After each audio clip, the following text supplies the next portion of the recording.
Salve rapa, salve massa. Boa noite aí, é nóis. Lecão, cara, eu tenho que fazer isso, você sabe que eu sou fã do Brown. Acho ótimo. Começou bem pra caramba já. Bom, chamei de Lecão aqui porque tô aqui com um brother meu das antigas, professor Alex Eleutério, que topou trocar uma ideia com a gente aqui sobre um caso recente envolvendo o racismo lá no jogo entre o Real Madrid e o Valência, né? Isso. Na Espanha, com o craque Vinícius Júnior. Lecão, boa noite, irmão.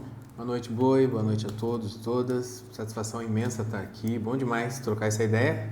Relevante pra caramba, né? Ainda mais quente, acontecido agora no último final de semana. Triste, mas acho que é importante a gente poder dialogar sobre, colocar algumas perspectivas e fazer algumas reflexões disso que acontece com o Vinícius Júnior lá na Espanha, mas o que acontece aqui no Brasil também, em todos os lugares do mundo, como a gente pode observar, com um olhar mais atento. Alex, fala um pouquinho para nós aí da sua formação. Cara, eu sou sociólogo, fiz... Reduz o currículo, que senão nós vamos ficar um podcast aqui para isso. Eu fiz sociais na UEL, assim como você. Fiz mestrado lá também e fiz doutorado. O doutorado que eu fiz na UEL foi em política social e serviço social. Estudei as políticas de ações afirmativas, basicamente foi isso. E fiz um segundo doutorado na Unesp de Marília, na área de ciências sociais, na verdade, mais específica na área de antropologia, trabalhando também com questão de ações afirmativas, mas com surgimentos de sujeitos políticos a partir da entrada de pessoas negras na universidade, do aumento, na verdade, da entrada das pessoas. Grosso modo é isso. Atualmente eu trabalho na UEL, sou professor temporário na Universidade Estadual de Londrina e também estou na na Unespar. Unesp foi onde eu fiz o doutorado. Na Unespar é onde eu trabalho atualmente, na Universidade Estadual do Paraná, no campus de Apucarana. Lecão, cara, bom, como nós chamamos aqui a atenção, né?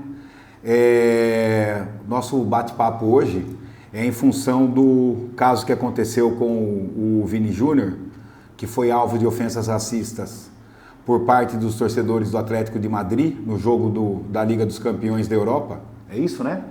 Que é La Liga, que é do Campeonato Espanhol. Mas, cara, eu tava dando uma olhada aqui, eu peguei os 3 últimos casos envolvendo o Vini e talvez esse nem tenha sido mais grave, porque teve um que tinha um boneco dele pendurado em uma ponte, simulando enforcamento, ele com a camisa do Real. E o Pedro Bravo, que é um agente de futebol, se não me engano, que num programa de TV disse que ele deveria deixar de fazer macaquices, que se ele quisesse dançar, ele que viesse dançar aqui. Você acompanhou esse caso recente do jogo do Atlético e esses outros casos? Como que você viu isso? Interessante que acho que... Não assisto muito futebol, não estou muito ligado, mas a repercussão ela é tamanha aqui nas redes sociais, não tem como a gente não acompanhar isso daí, né? Acho interessante pensar nessa questão do Vini, nos diferentes episódios de racismo que ele vem passando, pelo seguinte ponto. O que acontece esses episódios eles começam a surgir a partir de agora? Acho que não. A novidade nessa história é um jogador, né, que a gente tem aí como um dos melhores do mundo, se posicionando no que diz respeito à questão do racismo, né? A gente tem vários outros, se a gente pegar o Neymar, Ronaldinho, Ronaldo Gaúcho, um conjunto de outros jogadores que já passaram por situações parecidas, não houve um posicionamento tão claro e tão firme. E acho que o que tem acontecido de novidade aí é a questão do Vini. Tanto é que teve esses outros episódios, não tiveram tanta repercussão como teve esse, mas eu acho que a repercussão se deve sobretudo ao posicionamento do jogador que decidiu enfrentar o racismo com todas as armas que tem, com toda a visibilidade que tem. E o mais interessante, houve uma tentativa de acuamento do Vini, no sentido de, até esse apresentador, quando ele fala para de macaquice, e a gente se recorda que na Copa do Mundo também teve um episódio desse, que as pessoas ficaram bem incomodadas com a dança. Acho que o que acontece é exatamente isso. É um cara de 22 anos, muito novo, mas extremamente autônomo, consciente, sabe o seu papel na sociedade. Eu acho que é isso que incomoda. E aí são 2 variáveis que eu acho que a gente precisa analisar. Um primeiro ponto é a questão de que o Vini, ele é um negro retinto. Ele não é um sujeito que se passe por pardo, etc. e tal. E uma outra perspectiva, que repito, né, estou até sendo meio repetitivo, eu acho que é essa questão de posicionamento. Ao meu ver, eu acho que o Vini, pensando nesse cenário do futebol, o Vini Júnior e o Aranha são 2 esportistas assim que realmente decidiram peitar a questão do racismo no futebol. Obviamente que outros também já fizeram isso, mas eu acho que de forma incisiva, esses dois aí, ultimamente, nos últimos tempos, são os que mais aparecem. Ô Lecão, você consegue imaginar assim o que passa na cabeça? O Vini tem 22 anos, cara. Ele praticamente saiu da adolescência agora, né? Você consegue mensurar assim o que passa na cabeça de um menino dessa idade? Meu, Vini Júnior foi o melhor jogador, vai ser já o principal jogador da seleção brasileira, tem renome internacional, o cara tá rico, né? Você consegue imaginar o que passa na cabeça dele depois de tudo isso, para chegar ao ponto de peitar numa situação assim? Porque não foi um ou dois jogadores. Você pegar a cena, é o estádio inteiro, cara. O estádio inteiro agredindo o cara, né? Eu acho que é muito interessante pensar isso, pensando nessa questão da idade. O Vini tem 22 anos, portanto, nasceu no início dos anos 2000. Dos anos 2000 para cá, a gente começa a perceber uma maior visibilidade do debate sobre a questão racial. Acredito que as questões das políticas afirmativas, elas fazem surgir essa discussão, o entendimento de quem é preto e de quem não é. E aí o Vini Júnior vem da periferia, né? E essa questão do debate, o menino negro da periferia, ele sabe o que é ser negro. Ele sabe que a possibilidade dele ser afetado, seja por agentes de segurança, por outras pessoas, de ser ridicularizado, de ser inferiorizado por ser preto, por ser periférico, ele já tem essa consciência. A gente pode chamar de um sociólogo orgânico. O cara já sabe que por ser preto ele vai ter que se comportar de determinadas formas. Então eu acho que como tem todo esse processo do Vini foi vendido muito cedo, né? Pro Real Madrid, estava dando uma lida aí, parece que com 18 anos ele já tinha sido vendido, não pôde ir para lá, só pôde ir aos 18, mas já estava jogando, se não me engano, no Flamengo, enfim. Isso. Já foi um cara que foi criado para esse cenário. Então, eu acho que essa consciência, né, um cara de 22 anos tão consciente, é possível justamente por esse debate que já está se alargando no país já vem muito tempo. No Brasil já faz muito tempo. E aí eu acho que até esse enfrentamento, né, de um sujeito contra um estádio, não é contra um estádio, é contra um país e contra um sistema que impera em todos os lugares do mundo. O racismo de diferentes formas, diferentes roupagens, que eu acho que a gente até pode falar um pouco disso, né, a diferença do racismo na Europa, racismo no Brasil. São formas distintas, mas o objetivo é o mesmo. O objetivo do racismo sempre é inferiorizar, é colocar o sujeito dentro de um espaço no qual acredita-se que esse sujeito pertença. Então, o Vini, além de ser um jogador ótimo, ele é um cara que brinca, ele é um cara totalmente, como posso dizer, ele é um menino, e é isso que mais machuca, né? Eu acho esses grupos hegemônicos. Como que um sujeito, ele pode... É como se o Vini esquecesse a cor da pele dele. Eu acho que isso é uma coisa interessante. Ele esquece da cor da pele dele, porque uma das questões do racismo é tirar a espontaneidade do indivíduo. Por ser preto, eu preciso me comportar de determinadas formas em determinados lugares. O Vini, ele esquece que ele é preto. Esquece no sentido, tipo, não é que ele esquece, ele fala, eu sou o Vini. E esse comportamento de ser Vini, aí eu acho que é isso que aparece. A galera falando, você é preto. E o Vini falando, eu sou um jogador de futebol, sou um cara de 22 anos, sou um cara que tem dinheiro, sou um cara que curto a vida, e a galera tentando lembrar que ele é preto, e ele diz, não sou, cara. Acho que isso é uma coisa bacana. Ô Lecão, antes de você falar da diferença dos racismos, você tocou num ponto que eu achei interessante, cara, que é a questão de classe, né? Eu não sei, cara, você já teve na Europa tal, você pode explicar melhor, mas no Brasil é nítido, né? A relação raça e classe, não sei se lá né? Fala um pouco melhor, assim, como que funciona essa questão da classe e da questão racial. Isso é uma coisa muito louca, né? Vou falar um pouco da minha... Fiz doutorado de sanduíche, uma parte do doutorado na Europa, fui para a Holanda. E me recordo que um dia, tomando uma cervejinha, encontrei um cara africano e a gente estava trocando ideia. Daí eu perguntei para ele, daí, como é que é a questão do racismo aqui na Europa? Você se preocupou com isso? Sim, era uma preocupação que eu tinha. Cheguei lá, né? Daí eu vi um negrão, falei, mano, já grudei no cara, tô começando a trocar ideia. Ele falou assim, aqui pode ficar tranquilo, porque os caras estão mais preocupados com os muçulmanos. Isso eu achei muito louco, né? Numa hierarquia de opressões, então, opressão étnico e racial, então a gente tem ali, isso daí eu tô falando de um lugar, de um país específico, eu estava em Roterdã, na Holanda, e naquele espaço ele falou, olha, aqui o preconceito maior é contra os muçulmanos, então a gente está um pouco mais tranquilo. Isso foi uma coisa que me chamou muita atenção, né, nessa questão da hierarquia. E aí a gente pode pensar, então, que tem uma questão de classe também. Por quê? Porque a gente estava numa universidade, as universidades europeias elas são pagas, onde tem um grupo ali de classes abastadas, uma coisa bem implícita. E esse africano que estava lá e eu que estava lá, eu tinha bolsa, né? Fui bolsista para lá, então tinham condições materiais para estar ali, feito.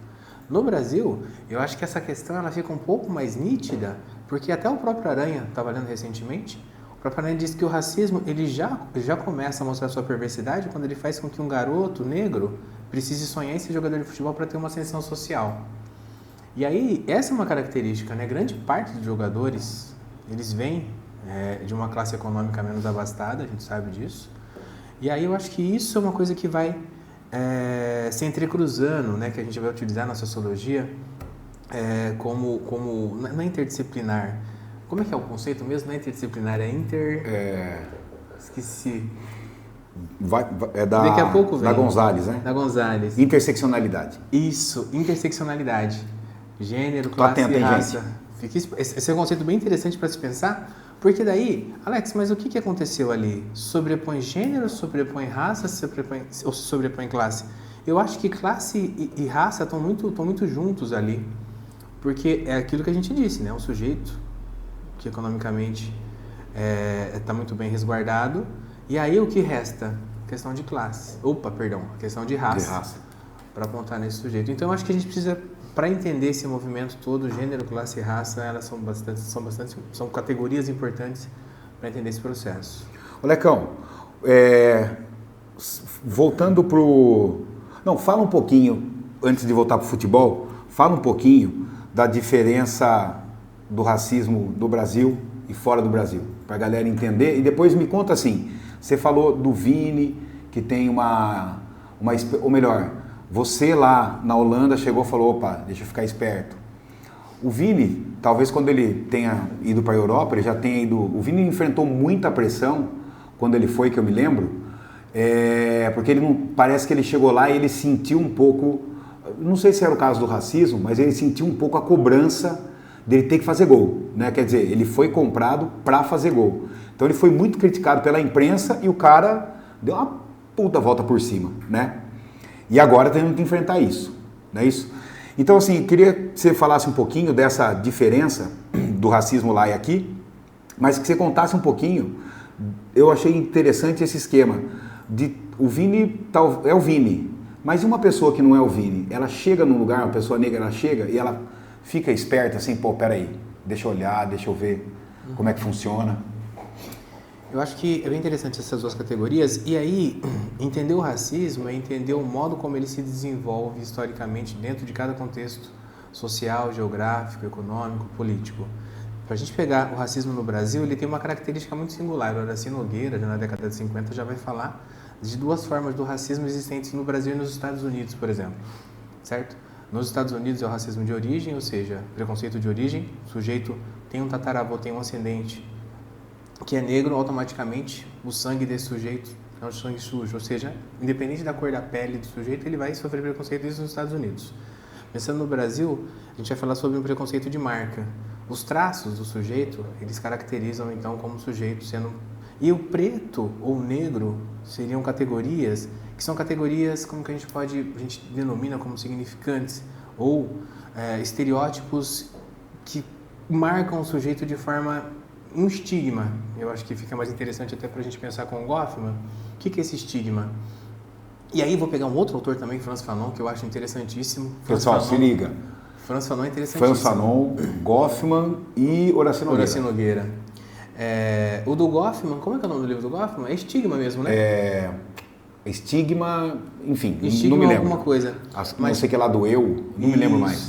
Mas o Frantz Fanon, ele tem um livro chamado Peles Negras, Máscaras Brancas, e ele tem uma frase que eu acho muito interessante. Onde quer que vá, um negro é um negro. Você é fã do Fanon? Demais, tem até uma tatuagem aqui, ó. O que é esse onde quer que vá, um negro é um negro? Porque quando eu chego, o que chega primeiro é a minha aparência. Então o que chega é o negro, para depois chegar o Alex, professor, amigo do Luciano, amigo do Toninho. Entende? E a possibilidade desses outros sujeitos chegarem, elas são bem limitadas. Porque quando o negro chega, que é a questão da mortalidade, né, de pessoas negras no Brasil. As pessoas não veem ali o filho da Irene, o companheiro da Samara, o irmão da Irandra, o que chega é um preto. Onde quer que vá, o negro é o negro. Então primeiro chega esse preto. Ao chegar o preto, chega todo esse significante de inferioridade, de pobreza, de menos racionalidade. O negro, ele é corpo, vai dizer Fanon.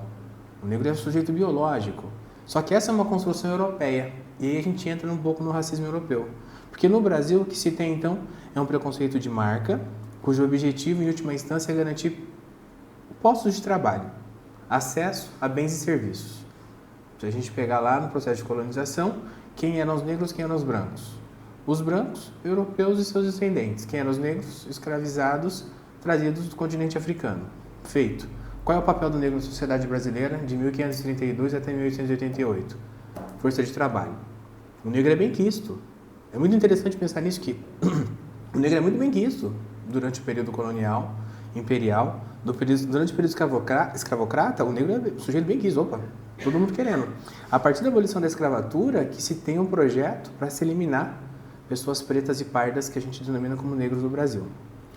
Nessa perspectiva, a Europa é quem vai criar essa nomenclatura. O negro, numa perspectiva religiosa, linguística, a palavra negro já significa isso. Escuridão, as coisas ruins. Quando há o encontro do europeu com os africanos, o ato do sujeito nomear, são os europeus que nomeiam aqueles sujeitos africanos de negros.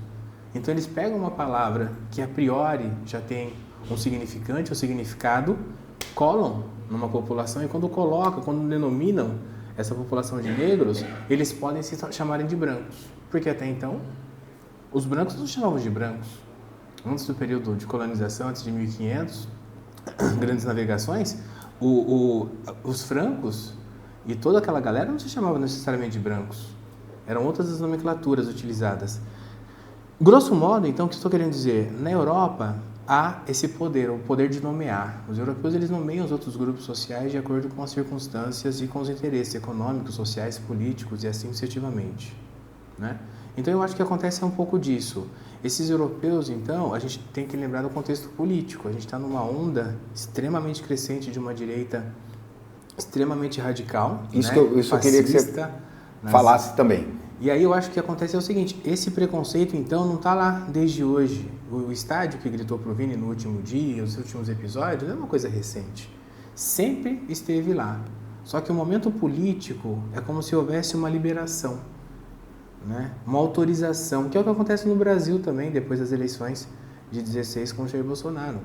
O que acontece não é uma ascensão do fascismo, do nazismo, etc. e tal. Eu acredito, na minha perspectiva, é que já estava aí, só que aí por conta de um cenário, de um contexto que reprimia essas manifestações, os caras estavam ali escondidinhos.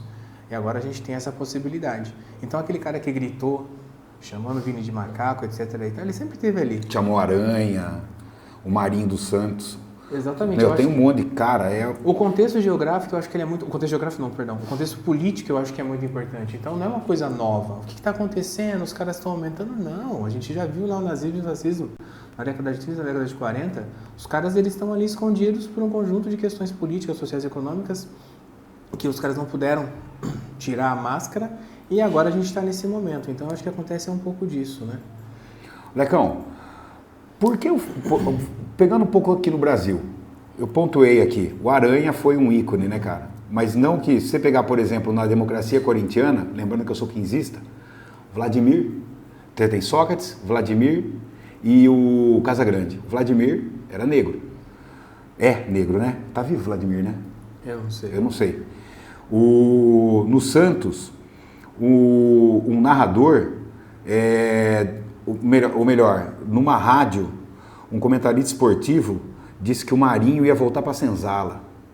E aqui o Celcinho, quando era jogador do Londrina, no Pará e em Santa Catarina, foi ofendido pelo corte de cabelo. Então você tem o Aranha, né, sendo chamado de macaco, o Marinho punido, volta para a Senzala, e o Celcinho falando mal do cabelo dele. Primeiro, né, por que o futebol? Por que você vê assim que no futebol, tanto lá na Europa ou aqui, isso acaba assim explicitando? Se eu pegasse os Estados Unidos, na NBA, eu achei legal, cara, que na NBA, eu acho que depois de muito tempo, teve o caso de um dono de um time que teve uma manifestação racista e ele foi punido, eu acho que o time dele foi passado até para outro gestor. E no caso do Floyd, os jogadores fizeram uma paralisação nos jogos, né? Em função da violência.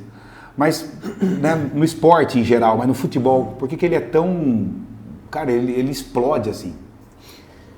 Eu acho que são duas coisas. Eu acho que vale a pena a gente revisitar nosso grande Durkheim, né? Consciência individual e consciência coletiva. Acho muito bacana utilizar. Porque no estádio de futebol, o que prevalece ali? Não é a individualidade, é o coletivo. E aí eu acho que a gente precisa amarrar esse coletivo ao cenário político, sobretudo atual. Um cenário político no qual você esbravejar e você humilhar os sujeitos e você fazer um conjunto de elementos é uma coisa extremamente normal, né? Então, eu acho que o que surge ali, o sujeito ele não é racista na sua perspectiva consciente, né? Justamente individualmente ele se protege porque ele sabe que se ele for apanhado num episódio de racismo, de homofobia, de misoginia, etc., então ele vai ser punido. E aí o que prevalece naquele momento ali é um conjunto, né? É o que o Durkheim vai falar. A consciência coletiva não é a junção de consciências individuais. Quando as consciências individuais se juntam, surge uma outra coisa. E essa outra coisa, ela não expressa uma coisa que não existe, ela expressa a realidade social. Então eu acho que a brincadeira é mais ou menos essa, certo? O que acontece então no futebol, então eu acredito que não seja uma característica do futebol. Eu acho que seja a característica de coletivos. Isso pode acontecer, então, dentro do metrô, isso pode acontecer em qualquer espaço onde haja uma massa e essa massa aceite expressar, então, isso que está inconsciente. Acho que isso é uma coisa interessante. Um outro ponto bem bacana para se pensar é as palavras utilizadas, né? O macaco. O que é o macaco? Quando você chama alguém de macaco, grosso modo, você está dizendo que esse sujeito não é um ser humano. O objetivo, então, é animalizar esse sujeito. O objetivo é desumanizar o sujeito. Um outro ponto que você pega ali é a questão do cabelo, né? E aí uma coisa importante que tem acontecido, e aí vamos voltar para essa questão do macaco, como o sujeito não é humano, é como se o Vini, é como se o Aranha, eles estivessem agindo como humanos. E aí a gente vai pegar o futebol que gera grandes emoções. O que esse macaco, entre aspas, que é o Aranha está dizendo, está fazendo? Ele está me privando de que meu time vença. Ou seja, um sujeito que não é humano está me privando do gozo, está me privando de poder chegar àquilo que eu tanto almejo. O Vini, ele faz a mesma coisa. Não é? Esse sujeito que não é humano, e desumanizar o sujeito é a forma mais simples de você poder extingui-lo, porque o que se quer? Quer que se extinga esse sujeito que está me fazendo sofrer. E você, que torce pro 15, não sei como, não sei porquê. Tô louco, Lecão. Eu não sei de onde você tira isso. A torcida que exista vai te cancelar nas redes sociais. E é exatamente isso, né, cara? Porque quando você... É exatamente isso. O que o Vini tá fazendo? Ele tá privando os caras, bicho. Ele tá privando os caras de sonhos. Basicamente é isso. E é como se eles não pudessem fazer isso com um cara branco. Porque, tipo, cara, o cara é branco, então realmente nasceu para reinar. É um humano, né? É um ser humano. Essa questão do cabelo também, questão da estética, né? Retorna mais uma vez a questão das discussões sobre o racismo, sobretudo depois dos anos 2000. E acho muito interessante, né? Que a estética negra, ela prevalece hoje em dia. Não sei se prevalece é uma palavra muito forte, mas ela tem mais visibilidade, né? Você vê a galera trançando o cabelo, deixando o cabelo solto.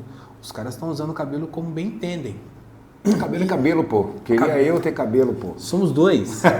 Cabelo é cabelo. E é isso que um locutor ele não dá conta às vezes. Porque aí a gente, vamos lá no Silvio Almeida, que não pode deixar de faltar. Pelo amor de Deus. Se você falar do Silvio, você tem que falar do Joaquim, que essa é uma briga nossa.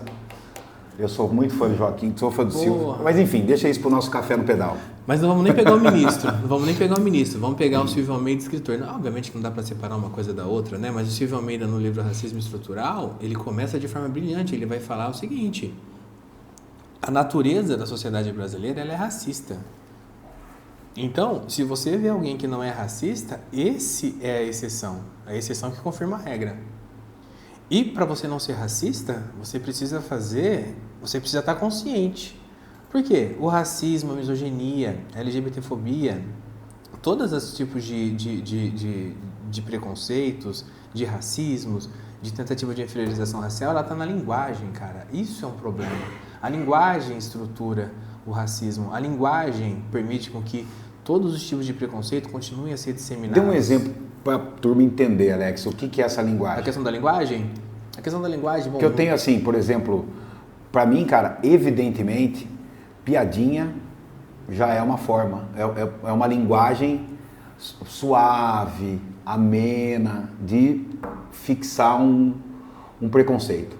Já dá para entrar no Léo Lins, né? É, o Léo Lins. Tem um documentário muito interessante, O Riso dos Outros. Um documentário que super indico, um documentário perfeito. E lá tem vários comediantes mais críticos, comediantes menos críticos, vamos assim dizer. Mas uma das coisas que um dos comediantes ele fala o seguinte: a piada ela tem sempre um alvo. A piada ela sempre tem um alvo. Isso é uma coisa importante. E uma coisa importante que eles dizem é: a piada ela reproduz a realidade. Não se cria nada de novo ali. É por isso que piada sobre gordo, sobre mulher, sobre negro, as piadas que o seu tio, né, a piada do tiozão, continua fazendo sucesso nos stand-ups e continua bombando, porque a piada ela não é uma coisa nova que surge ali. Então a questão da linguagem eu acho que se expressa dessa forma, né? Hoje em dia as pessoas têm muita preocupação. A gente estava brincando, né? Cotidianamente os colegas me chamam de grafite. E aí, qual é o problema? Você tem que explicar por quê. O grafite, jogador de São Paulo... Sósia? Sósia não, o cara é muito parecido comigo, não sou eu que sou parecido com ele. A conta bancária tá igual, Lecão? A conta bancária tá um pouco maior a minha, mas o grafite... Sociólogo, você tá achando que ele é o quê? Jogador de futebol, comentarista? Não, ele é sociólogo. Deixa que o pai aqui tem dinheiro. E aí, cara, é muito interessante. Você pega, por exemplo, né, essa questão do grafite. A galera me chama de grafite por conta da aparência. Só que o apelido grafite por si só é um apelido preconceituoso, Sim. porque tá falando que a cor da pele do cara parece a cor de um grafite da lapiseira, a mesma coisa chamada de carvão. Então, tem que ter esse cuidado em determinados espaços, certo? Num espaço onde a gente está debatendo uma coisa crítica como aqui, não ficaria legal o grafite, mas no dia a dia, e aí a minha companheira, minha mãe, já viu o Sport TV, e falou assim: nossa, mas parece muito com o Alex esse moço, essa questão da semelhança. Então, eu acho que é um pouco disso. Quando a gente pensa na questão da linguagem, voltando a isso, o modo como a gente brinca, o modo como a gente inferioriza as pessoas, está diretamente ligado o gayzinho, o neguinho, o gordinho. Você não consegue chamar o cara de branquinho.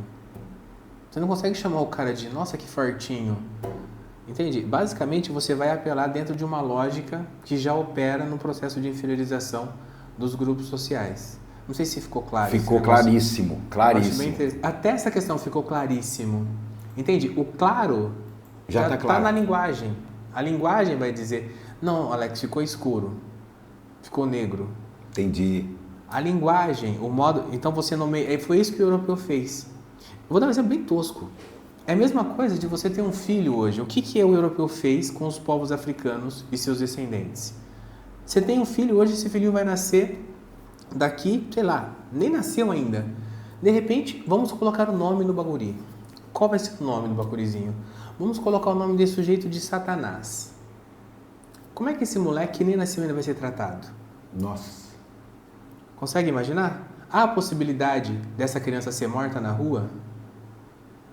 Vão estar matando a criança, o sujeito? Não, vão estar matando o nome que ele representa. Foi exatamente isso que aconteceu. Já existia a nomenclatura negro, então os povos africanos eles não são negros. Eu não sou negro.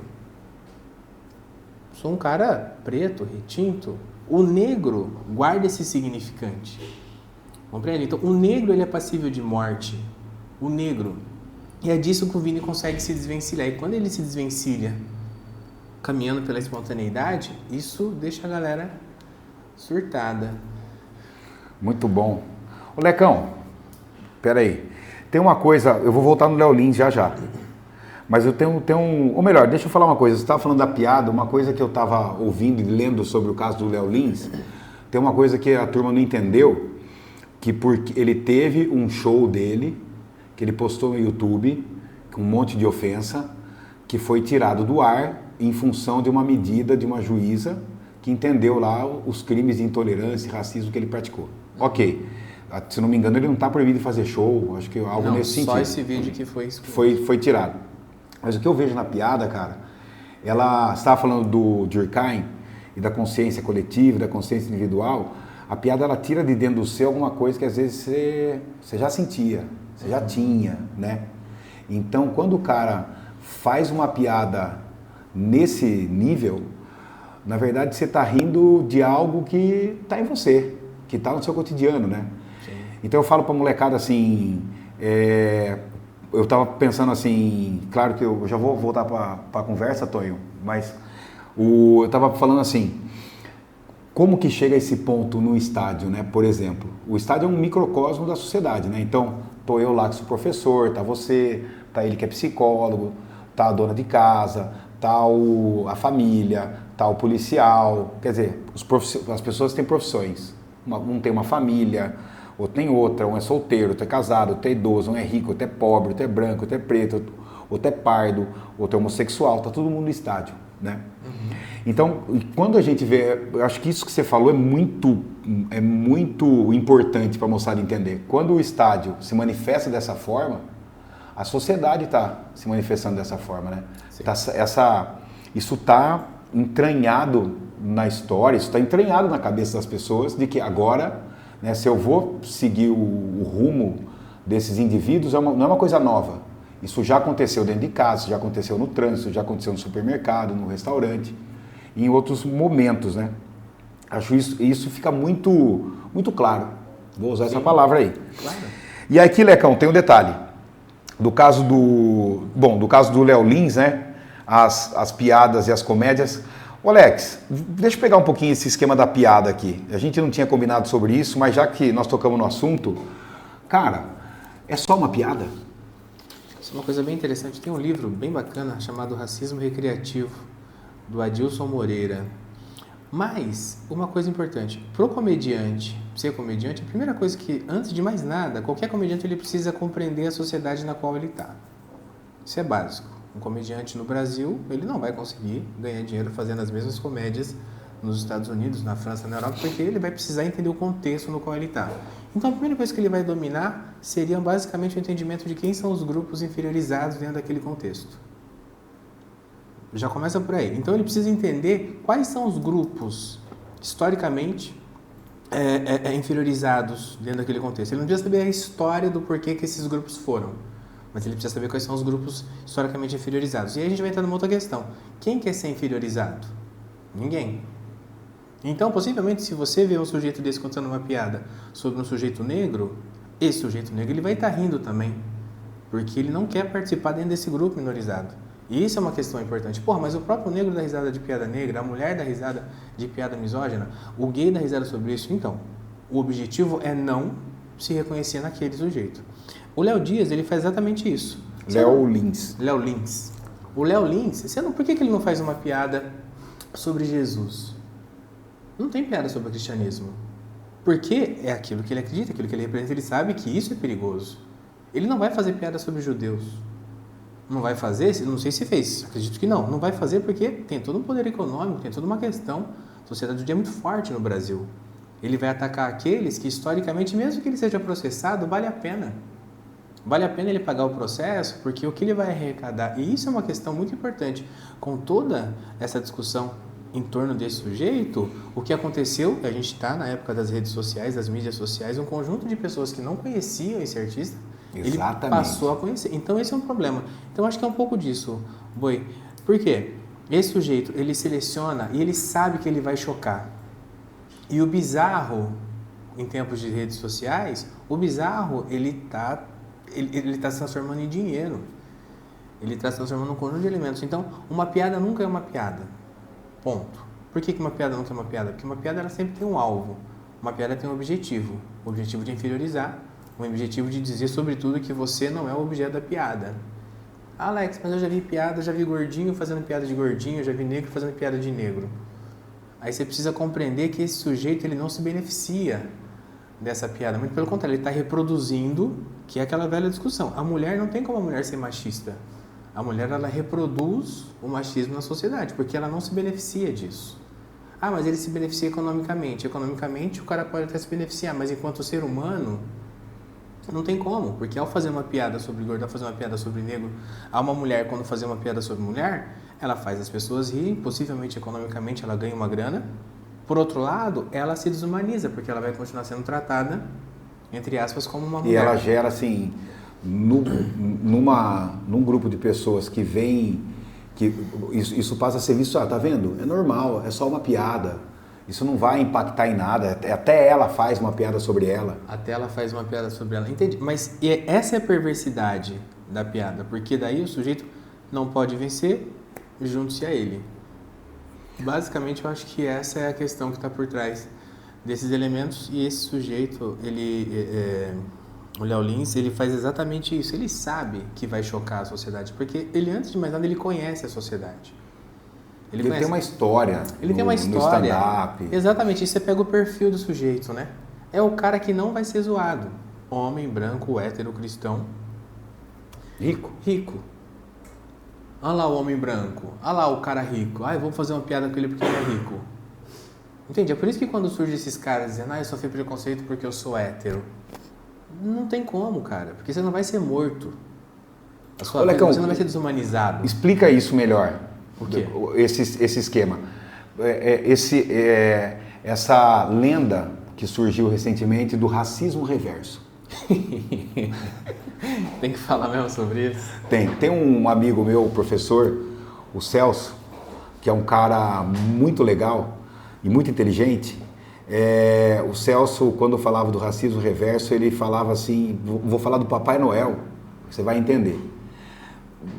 Assim, mas você estava falando disso, né? O cara não vai se beneficiar, faz a piada ali, mas sempre alguém fala, tá vendo?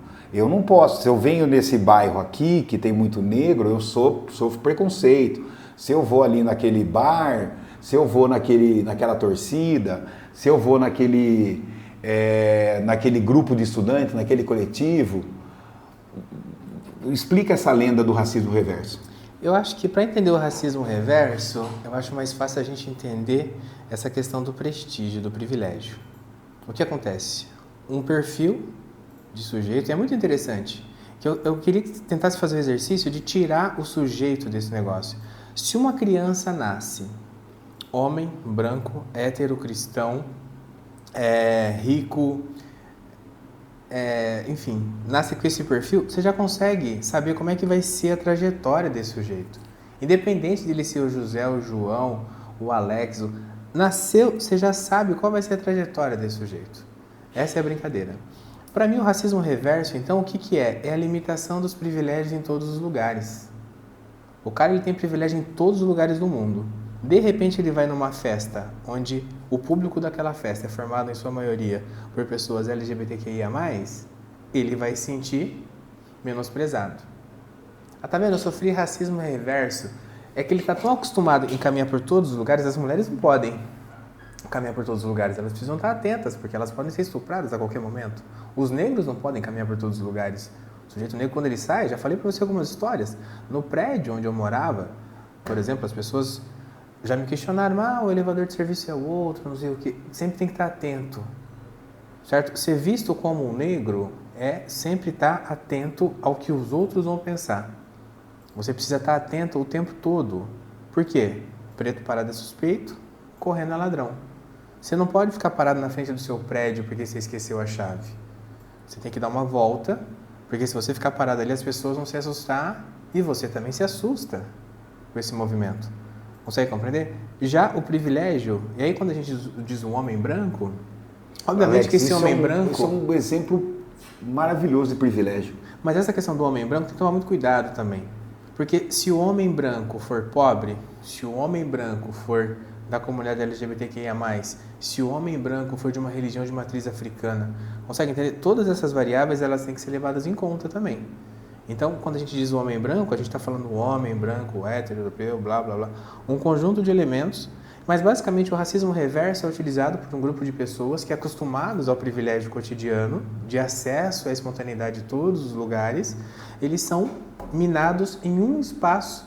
E quando isso acontece, estão tão desacostumados que bate o desespero. Entende? Mas esse racismo reverso, entre aspas, que não existe, não é, porque o fato dele não poder entrar numa festa não vai deixar ele desempregado. Ah, mas hoje em dia tem políticas de cotas em um conjunto de empresas. As políticas de cotas, elas têm um percentual. Não tem nenhuma empresa, não tem uma política de cotas que seja 100% reservada a pessoas negras, a mulheres, a LGBTQIA+. E aí a gente começa a pensar o seguinte, vamos pensar um exemplo bobo. Cotas, reserva de vagas na pós-graduação. A quantidade de pessoas negras, mulheres, de grupos minoritários que chegam à pós-graduação é ínfima. Ou seja, a cota garantida é para essa população, que a gente vai chamar de população branca, enfim, que tem esse fenômeno. Não sei se ficou claro, mas então eu acho que o racismo reverso é esse mimimi de pessoas que nunca experienciaram limitações na sua vida. Já as pessoas que estão constantemente barradas por um conjunto de elementos já incorporaram isso e não acabam percebendo. E, por fim, essa questão, né? O racismo é um espaço, é um jogo de poder. Então, se a gente não entender que quem se beneficia, a gente fala muito do negro. Não, tem que falar do branco também. Porque quem se beneficia do racismo são os brancos. Quem se beneficia do machismo são os homens. Quem se beneficia da LGBTQI-fobia são os héteros. A gente trabalha muito nessa perspectiva das vítimas. Faz uma dialética. A gente deixa de lado quem se beneficia, porque se alguém está perdendo, alguém está se beneficiando. E quem está se beneficiando? Evidentemente, né? Evidentemente. Viu, ô Lecão? Deixa eu perguntar uma coisa para você. Você falou de ações afirmativas, né, das cotas. Uhum. E seus doutorados, os dois? Os dois. São em cima de ações afirmativas? Basicamente. Alex, e conta um pouquinho a sua história com as ações afirmativas. Cara, as políticas de ações afirmativas, para mim, foi um processo muito louco, assim, porque... Deixa eu ver como é que começou esse negócio. Entrei na Universidade Estadual de Londrina em 2005, pelas políticas de ações afirmativas. Foi o primeiro ano, não foi? Cotista foi o segundo. Começou em 2004. Mentira, entrei em 2006. Começou em 2005. E eu era contrário às políticas de ações afirmativas. Eu falava, cara, que é o discurso, né? Todo mundo pode entrar pela porta das frentes. Pela porta da frente, por que tem que entrar? E todo esse discurso, né, bicho? Só que daí a entrada na universidade, né, me fez entender. Primeiro dia de aula eu já falei, caramba, cara, o único preto. E aí você já começa a falar ciências sociais. Ciências sociais? Ciências não foi serviço sociais. social? Não, eu fiz ciências sociais na graduação. Ah, não, eu fiz direito primeiro, verdade. Eu fiz direito primeiro na PUC. Pelo SISU, fiz o Enem, SISU, entrei por lá, mas lá não tinha política de ações afirmativas. Mas, o único preto. Na UEL, entrei por cotas, o único preto. A quantidade de pretos na universidade, muito pequena. De manhã ainda? De manhã, não tinha ninguém. E aí, cara, eu fui me interessando por esse negócio, por uma questão minha. Porque o discurso que eu tinha era, não precisa de cotas. Cotas é reproduzir o racismo. E esse discurso, né? Da onde vem esse discurso? E aí eu fui tentando investigar o que é esse processo. E aí, primeiramente, que você já começa a desmistificar um monte de coisa. Ah, é porque o Brasil imitou os Estados Unidos. Não, falácia. A primeira política de ação afirmativa que a gente tem no Brasil é na época de Getúlio, Lei dos 2/3 de 1932. Qualquer empresa para funcionar no Brasil, inclusive essa lei vigora até hoje, eu não sei se deve ter mudado alguma coisa, mas acho que deve ter mudado um pouco, mas qualquer empresa para vigorar no Brasil, ela tem que ter no mínimo 2/3 de trabalhadores nacionais. Isso é reserva de vagas. Ponto. Depois a gente vai ter, na Índia, em 47, as políticas de cotas justamente para incorporar as diferentes, os grupos, as castas dentro de diferentes gestão, enfim, diferentes espaços sociais, certo? A gente vai ter em 65 políticas afirmativas nos Estados Unidos, lá, reserva de vagas nas escolas públicas, certo? O modo de política afirmativa que a gente tem no Brasil é muito diferente, porque início dos anos 2000, 2% da população universitária era de pessoas negras. Hoje a gente já está com um percentual bem mais elevado. Saiu o último dado que é de 50%, só que não é, isso é mentira, porque a gente tem que pensar na evasão, permanência e evasão e na conclusão. Não é isso daí, então são dados que eu não vou trabalhar aqui agora. Mas, grosso modo, as políticas afirmativas, e a que teve mais notoriedade foram as direcionadas às populações pretas e pardas, porque a gente tem políticas afirmativas para pessoas com deficiência, para as mulheres, né? E uma outra coisa importante, a gente tem a Lei do Boi. A Lei do Boi da década de 60... Que não sou eu. Que não é você, um outro. A Lei do Boi da década de 60 que reserva vagas para estudantes oriundos das áreas rurais. Só que essas áreas rurais não a todas as populações, mas os filhos de fazendeiros, etc. e tal. Então, é muito interessante que a gente tem políticas afirmativas em vários espaços e até a maior entrada de pessoas brancas nas universidades, elas dizem um pouco dessas políticas afirmativas. Por que historicamente, as universidades brasileiras elas têm sido ocupadas por um perfil de pessoas? E a gente começa a perceber que hoje está mudando, né? O percentual de mulheres no acesso ao ensino superior está mudando. E aí, só um último dado muito interessante, qualquer indicador social que você pegar, indicador social, acesso a renda, acesso a trabalho, saúde, indicadores sociais. Todos os indicadores, a mulher negra está na base, qualquer indicador. Trabalho, então você pega lá, 18% da população está desempregada, mentira. O homem branco está menos desempregado que a mulher branca, que está menos desempregada que o homem negro, e a mulher negra ela está na base de qualquer indicador.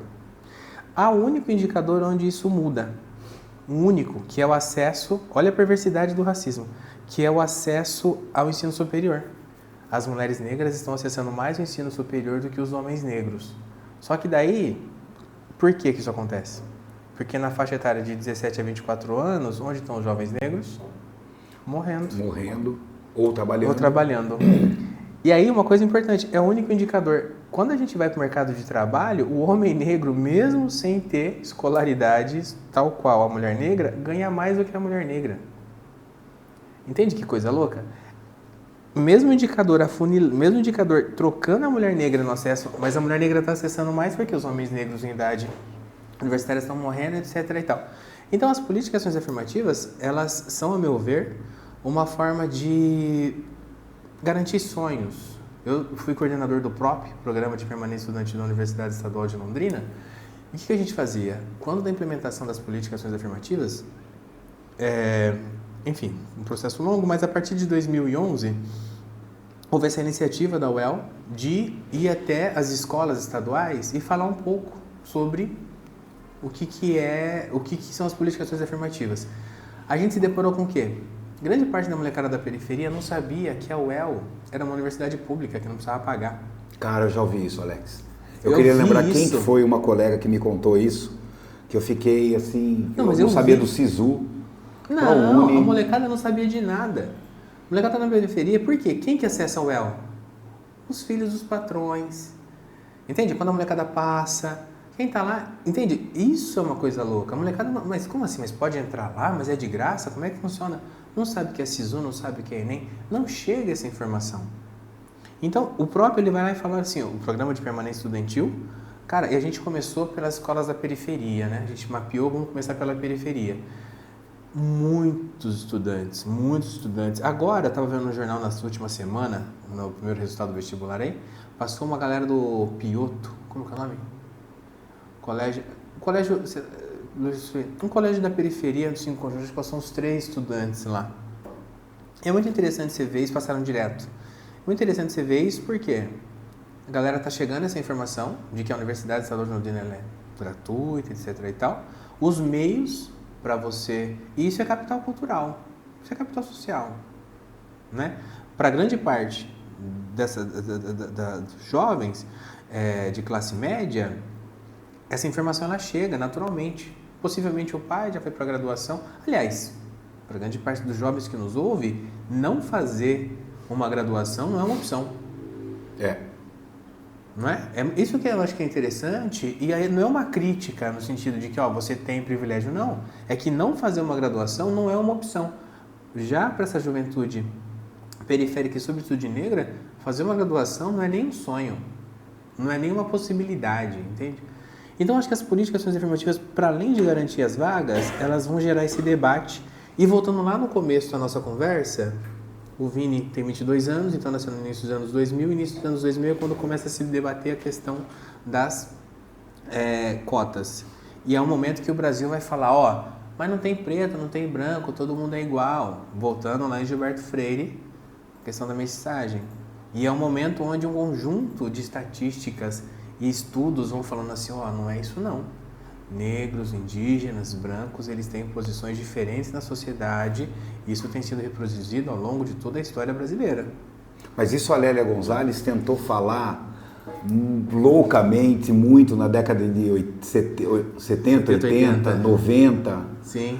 Cara, ela tentou, mulher negra, pobre que foi, a Sueli, o próprio Florestan, que daí teve um renome. Florestan, né? Dias do Nascimento. Mas aí, isso é uma questão. A gente fala muito da questão do futebol, de negros no esporte, Pelé, enfim, um conjunto.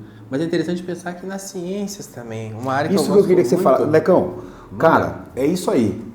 Ó, as irmãs Williams, fora do Brasil, o Bolt,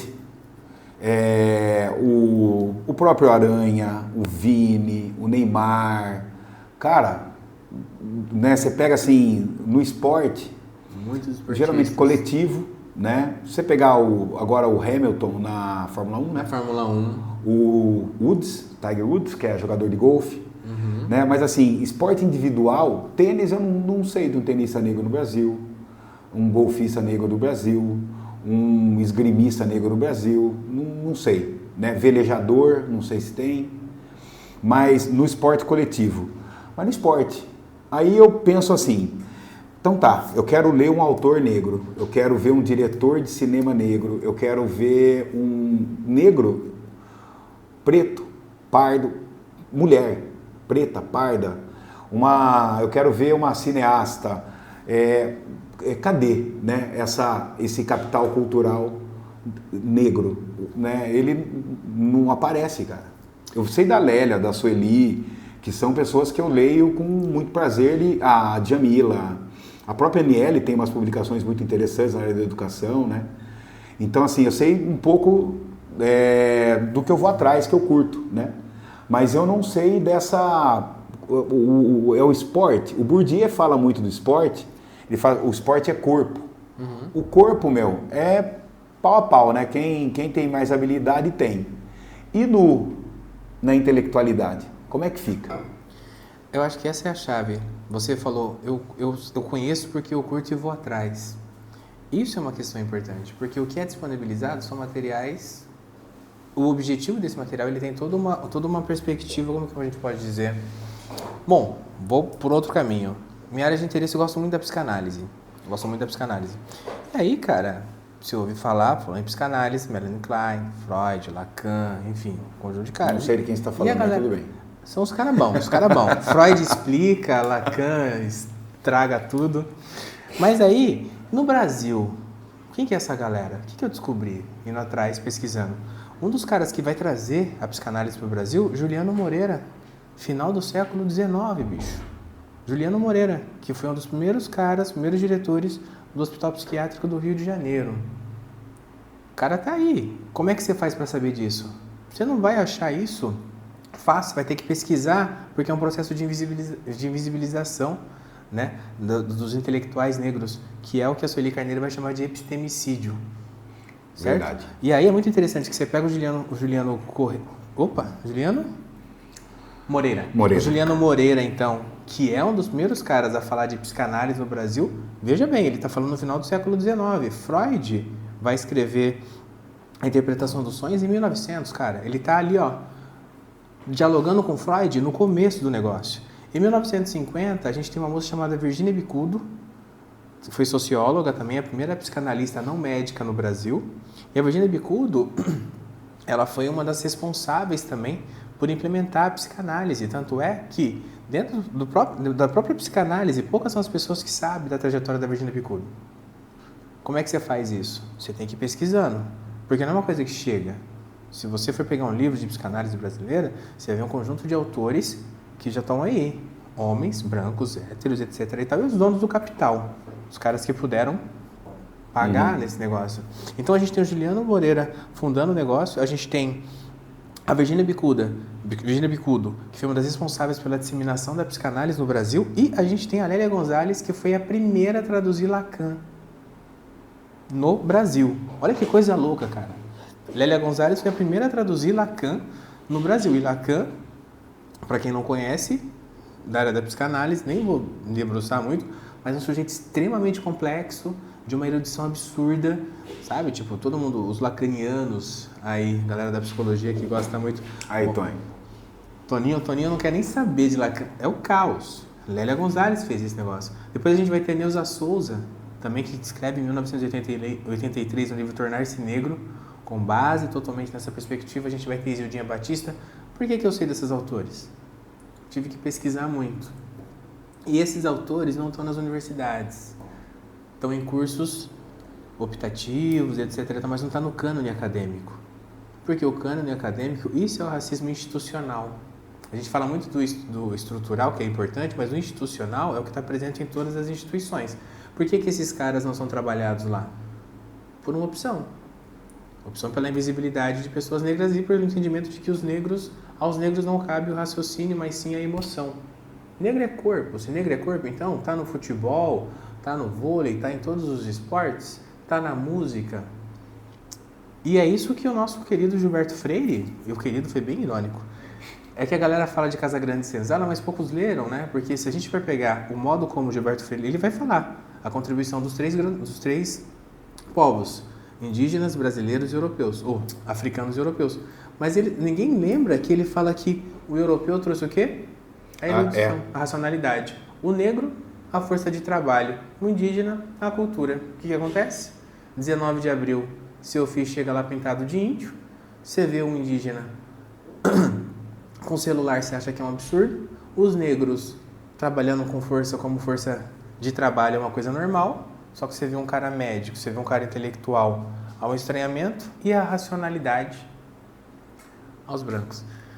Então, essa estrutura que eu acho que vai ajudar a gente a entender todo esse processo, Boi. Acho que, não tem como você entender isso que está acontecendo com o Vini hoje na Europa sem entender um pouco do contexto e entender que isso daqui... Na verdade, o Vini Júnior, o que ele está fazendo? Ele está mexendo numa coisa que está intocada há muito tempo. La Liga é racista, Europa é racista, Brasil é racista. Todos somos racistas e todos, os negros não se beneficiam do racismo, logo eles só reproduzem o racismo. Os brancos acabam gozando do racismo. E aí, não ser racista é um exercício mental cansativo, cara. É reconstruir os sentidos, cara. É fazer com que o seu olho veja de uma outra forma. Isso que eu queria que você falasse um pouquinho. Cara, porque sobre como ser ou o que é ser antirracista. Porque pelo seguinte, eu sou um cara eu sou branco, certo? Nunca fui parado na rua, nunca entrei no supermercado e fui vigiado. Se eu saio correndo, é capaz de alguém me ajudar. Se meu carro quebra... Tudo bem, moço? Nunca foi. Se meu carro quebra ou eu esqueço a chave, eu não estou assaltando. Se eu parar na frente de casa, não tem problema. Mas você sabe, minha família materna é uma família negra, né? A minha mãe é uma mulher negra. Você falou do cabelo, cara, isso aqui, eu lembro muito das conversas em casa, né? Sobre ter que arrumar o cabelo.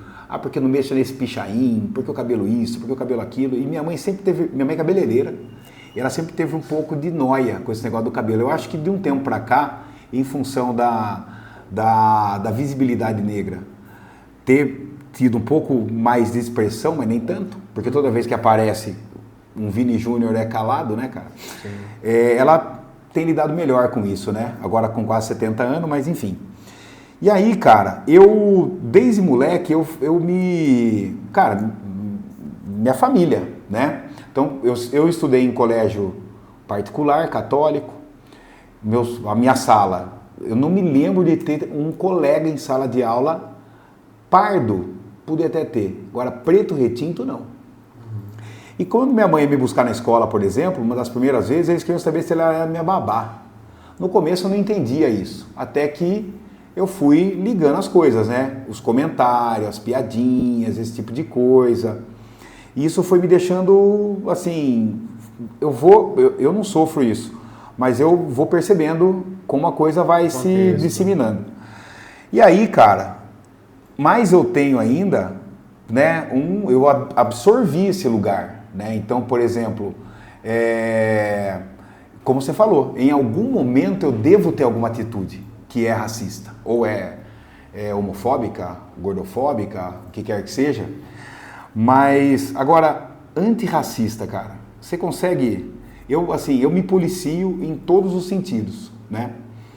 Agora, o antirracismo, o que é ser antirracista, cara? Como que você vê isso? Eu acho que ser antirracismo é, antes de mais nada, se saber racista. Acho que esse é o movimento. Não tem como você ser antirracista sem saber... Não tem como você fazer dieta sem saber que você come mal. Boa. Não é verdade? É exatamente isso, cara. Lecão, não tem fica como. a dica, irmão. Vou pensar nisso, mas tô de boa, tô de boa. E é muito interessante porque, cara, os caras, eles... Não, eu não sou racista, não sei o quê, mas... Primeiramente, você precisa se saber racista. E aí, o importante, então, o que é ser racista? Ser racista é desumanizar o outro. Então, ser racista não é... O racismo não se refere só à questão do negro, mas dos asiáticos, de todos os grupos minoritários. O racismo, então, ele desumaniza o outro. Ele faz com que a vida do outro, na psicanálise, a gente usa como sujeito abjeto, sujeito repulsivo, aquele sujeito passivo das piores violências. Então, a primeira coisa que você precisa entender é onde está seu racismo. Olha só, realmente, cara, eu acho que o cabelo crespo não é legal. Não, achar que não é legal, tudo bem. Mas você olhar com aquele ter nojo e achar que aquela pessoa precisa morrer porque tem aquele cabelo, não sei o quê, entende? Achar que a cor da pele daquela pessoa, fala assim, aquela pessoa não pode falar desse jeito. Primeiro você precisa entender o que é o racismo. Ao entender o que é o racismo, primeiro você vai tentar controlar o seu racismo. Eu digo controlar numa perspectiva bem consciente, porque como o racismo ele estrutura as relações a partir do processo de colonização, cara, para você não ser racista, para você não ser misógino, para você é muito difícil. É muito difícil porque exige razão. Porque a brincadeira está estruturada sobre isso, Boi. Não tem como você zoar alguém sem zoar com a perspectiva das minorias. Entre os homens, sexualidade. Não tem como. Você vai falar o quê? Ô machão. Fala machão, tipo, oi homem. Entende? Ah, mocinha. Entende? Então, é uma mudança de performance, como diz. Nem vou entrar em Butler, mas eu acho que é uma coisa muito... Você precisa se compreender para depois saber quais são os seus privilégios. Eu acho que o primeiro passo é entender-se racista, depois entender os privilégios que você tem com isso. Tem uma moça chamada Lia Weiner, ela tem uma tese de doutorado que virou livro chamado Entre o Encardido, o Branco e o Branquíssimo. E ela vai entrevistar pessoas brancas em São Paulo para saber o que é ser branco. E é muito interessante porque ela é judia, ela queria entender a questão judaica no Brasil, enfim, só que ela falou, aqui eu quero entender essa questão do branco porque eu acho que tem um nexo. E aí nas entrevistas as pessoas falam, é ótimo. A pessoa fala, o que é ser branco para você? Ah, ser branco é poder ir no mercado, do jeito que eu tô em casa. Às vezes eu tô aqui em casa assim e eu sei que as pessoas não vão achar que eu sou doméstica. Ser branco é estar numa balada e saber que, tipo, se eu flertar com um cara, ele minimamente vai olhar para mim. Ser branco é ter essa segurança de que esqueci a chave do meu carro. E tanto é que tem vários golpes, né? Pessoas roubam, sabe? Se utilizando da sua branquitude, desse espaço de poder. Então, eu acho que a primeira coisa é você entender quais são os seus privilégios. Pensa... E aí vai ser difícil você entender quais são os privilégios, porque os privilégios eles só vão aparecer quando você for cerceado, que você fala assim, opa, sofri racismo reverso. Você não para pensar, porque o privilégio já é seu. Ao nascer com determinado perfil, você já ganhou esse negócio aí. Por isso que é privilégio e não meritocracia. Entendi. Não, então, ser antirracismo, eu acho que esses dois pontos são os primeiros. E um terceiro momento é se engajar para a conscientização de outros grupos, de outras pessoas. Fazer com que as pessoas se reconheçam racistas, seus privilégios. E eu acho que esse é o movimento. Você acha, Lecão, que, por exemplo, hashtag Vidas Negras Importam, ou passeatas, mobilização em rede social, os coletivos na universidade, você acha que são ações do movimento que tem tido bastante ganho? Por exemplo, o fato do Supremo ter tornado injúria como elemento agora de crime de racismo, é uma conquista do movimento ou é uma revisão da própria Constituição para melhor interpretar? Cara, eu acho que é muito importante, mas a gente vai ver que na década de 50, não vou me lembrar, lei do racismo é da década de 50. Uma das primeiras é. Da década de 50. Só que ela vai surgir, eu esqueci o nome de uma bailarina e antropóloga também. Ela vai surgir para beneficiar não o negro no Brasil, mas é uma bailarina norte-americana que veio para cá. Os nomes eu não me recordo, o pessoal que está ouvindo dá uma googlada. Lei Afonso Arinos, você está falando? Não, Afonso Arinos é de 80 já. Mas essa primeira lei, da década de 50, ela foi uma bailarina norte-americana que foi barrada num hotel no Rio de Janeiro. E aí, então, se coloca... eu acho que é Afonso Arinos. É Afonso Arinos. É Afonso Arinos, né? Mas essa lei... Que uma pessoa só foi presa? Mas, mas isso foi para beneficiar não a população negra no Brasil, mas um negro norte-americano. E aí classe, né? Classe e raça. E aí tem essa perspectiva. Depois a gente vai ter um conjunto de outras leis, etc. Então a gente tem, no âmbito jurídico, a gente tem um conjunto de leis. O problema é em conseguir colocar essas pessoas como sendo racistas. Isso é uma coisa extremamente dificultosa. Mas agora, eu não lembro o que você perguntou, Boi. Não, perguntei isso. Primeiro, assim, o movimento, né? Por exemplo... eu acho importante... Agora eu lembrei. E aí uma coisa muito importante... Sabe por que eu estou perguntando isso? Rapidão, lembra? Seguro? Não, são duas coisas. Cara, eu vejo hashtag... Não, legal. Nós tivemos um momento, mas precisou um americano morrer para aqui a gente olhar. Fazer. Saiu o nosso Vidas Negras Importam. Ok. Mas não que o movimento, pelo amor de Deus, o movimento está aí desde Zumbi, né? Mas eu acho que o movimento ele é importante, só que falta a crítica, falta o pensamento crítico, porque é muito fácil você estar na sua casa e meter um hashtag, e é isso que a gente entra na questão do antirracismo, se entender racista.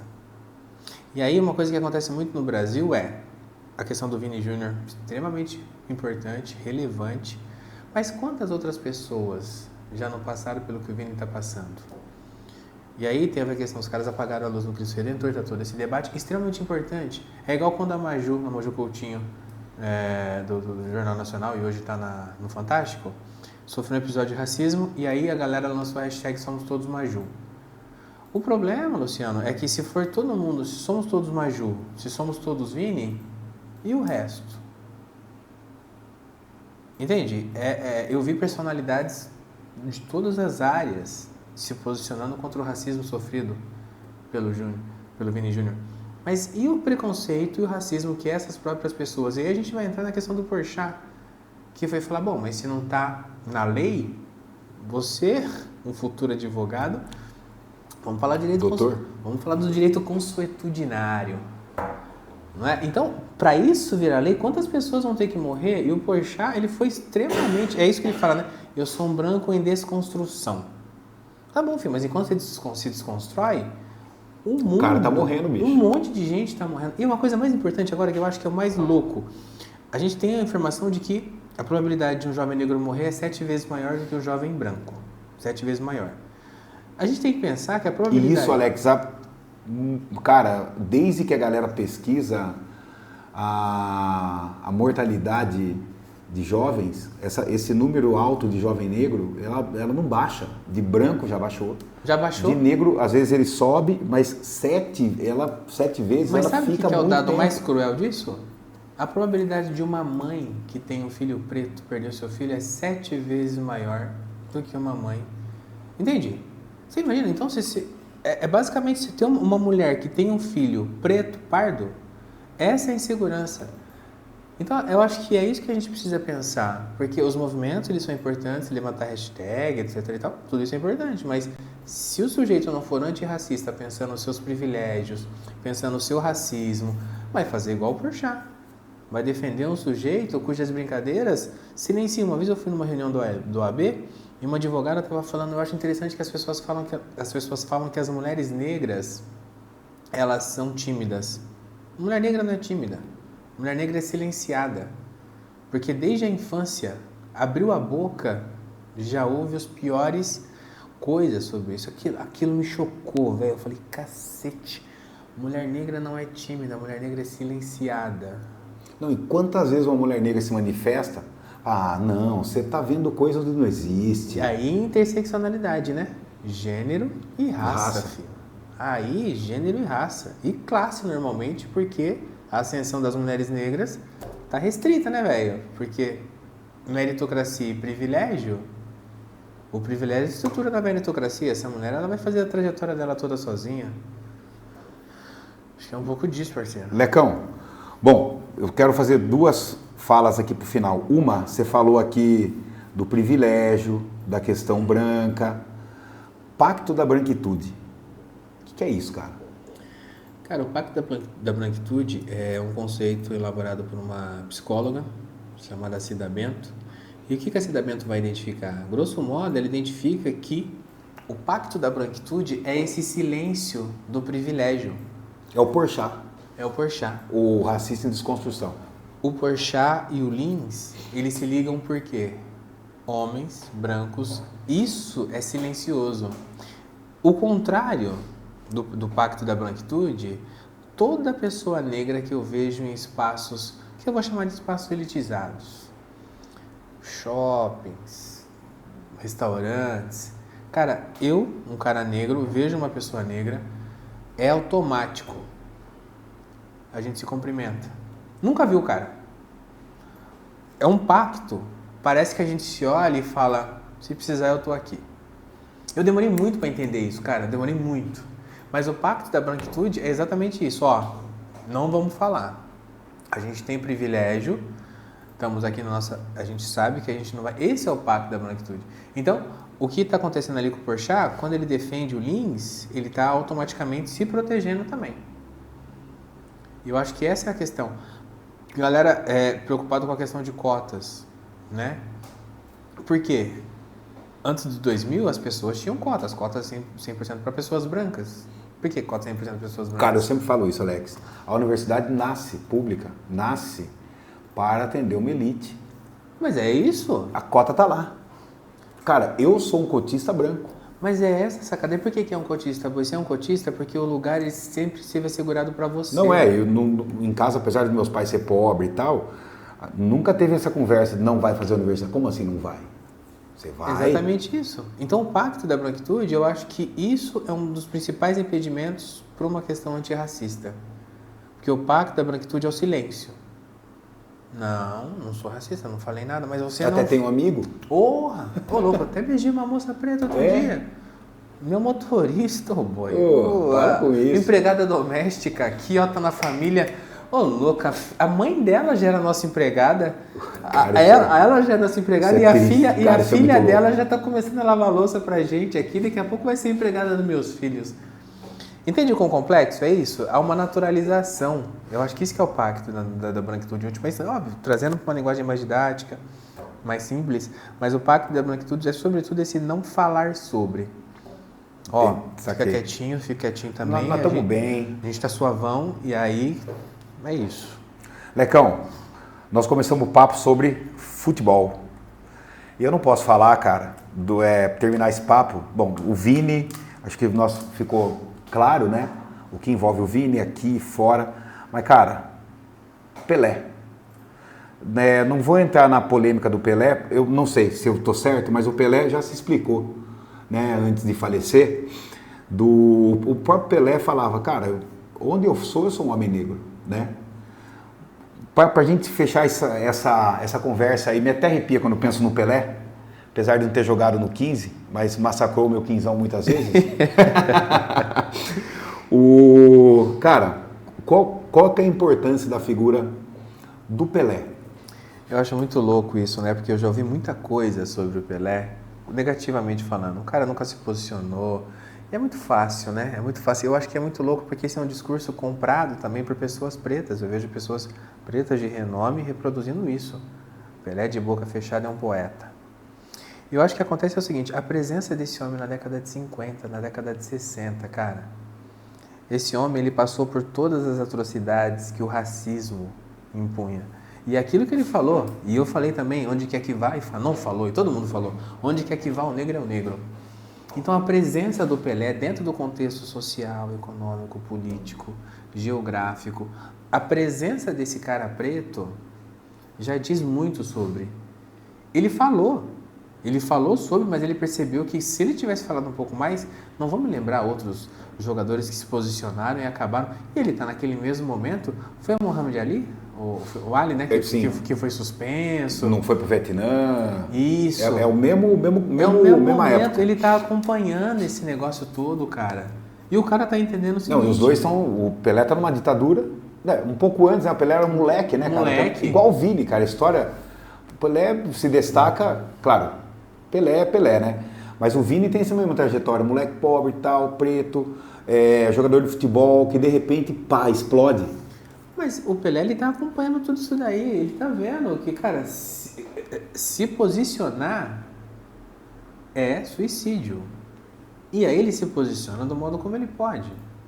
É por isso que eu acho interessante, né? E até esse pensamento de hoje a gente questionar o porquê do não posicionamento do Pelé só foi possível através do posicionamento do Pelé.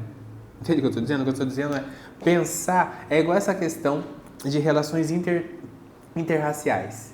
Né? Aí o homem negro com a mulher branca, a mulher negra com o homem branco. Quem vai suscitar essa questão? Fanon. Um homem negro martinicano casado com uma francesa, com uma mulher branca. Ele vai colocar o problema das relações interraciais. No Brasil, quem faz isso é Abdias do Nascimento. Abdias do Nascimento, casado com Elisa Narcan, que mulher branca. E aí a galera hoje veio, não, porque o palmiteiro joga fora. Mas, gente, se você não pegar a história, né, o que nos permite pensar o futebol, o racismo no futebol hoje, para mim é Pelé. Alex, mas ele não falou nada, falou. Ele se posicionou em vários momentos, ele esteve lá. Nos últimos anos ele tem uma outra perspectiva. Acontece que o cara já de uma outra idade, o modo como ele pensa, mas o papel dele, eu acho que ele é essencial para essa luta antirracista. O Pelé também já não pegou mais um ritmo dos movimentos, né? Não. Não tem... É o que você falou, o Pelé dentro do contexto dele aqui. E o Muhammad Ali fora daqui, aí você pode pegar o Malcolm, pode pegar o pastor, o Luther King. E tá tudo bombando, essas informações elas estão chegando. E no Brasil também tá um caos, né, cara? Porque a ditadura militar vai falar, não teve censo. Não, os caras terminam com censo. Aqui é democracia racial, ó, democracia racial. O Joel Rufino, não sei se é no livro que é racismo que ele fala, o Pelé é pendurado numa vitrine como exemplo de um país que o racismo não existe, né? Você imagina se esse cara se posiciona, bicho? Não, se posiciona de forma crítica. Não, se já assim, o pouco, por exemplo, que o João Saldanha falou na ocasião, já tirou ele da Copa, isso porque ele era branco, jornalista formado e por causa do comunismo. Uhum. Você imagina o Pelé, jogador do interior, pobrão, preto, moleque. E isso é uma coisa importante, porque com o Pelé há uma notoriedade, porque a gente vai voltar lá em 1911, Congresso Internacional das Raças, na Inglaterra, que foi João Batista de Lacerda, no Museu Nacional do Rio de Janeiro, e Roquete Pinto, que eles tinham um projeto de que nos próximos 100 anos, até 2011, a população preta, quando eu digo pretos retintos, estariam extintas no Brasil pelo processo de miscigenação. Então, na década de 50, já se observou, opa, a população preta não vai sumir do país. Então coloca esse Pelé, então tem toda uma utilização, até a bandeira do Brasil, os hinos, né, da década de 50 e de 70, todo esse processo é um processo de nacionalização do Brasil, e é onde o negro está conseguindo se colocar como uma figura. Depois da semana de 22, o indígena, o negro começa a ter um pouco de visibilidade. É um conjunto de elementos históricos e políticos que o Pelé ele está sendo um ator principal desse negócio aí, a galera não consegue nem visualizar esse negócio. Eu acho que quando se coloca o Pelé como esse ícone nacional na década de 60, 70, cara, é o momento no qual fala assim, realmente, a população preta está presente nesse país e teremos que nos acostumar e integrar essas pessoas. Essa é a visão que eu tenho do Pelé. Tipo, quando realmente o Estado brasileiro, que lutou tanto para extinguir essa população, entende.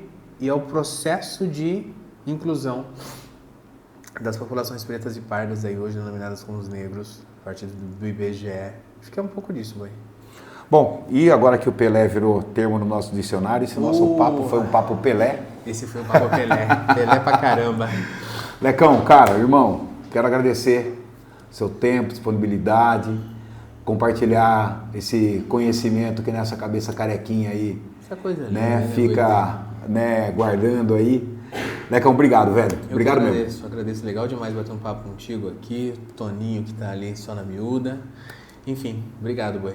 E galera, curta o nosso canal, nos encontre nas redes sociais, ative o sininho aqui no YouTube.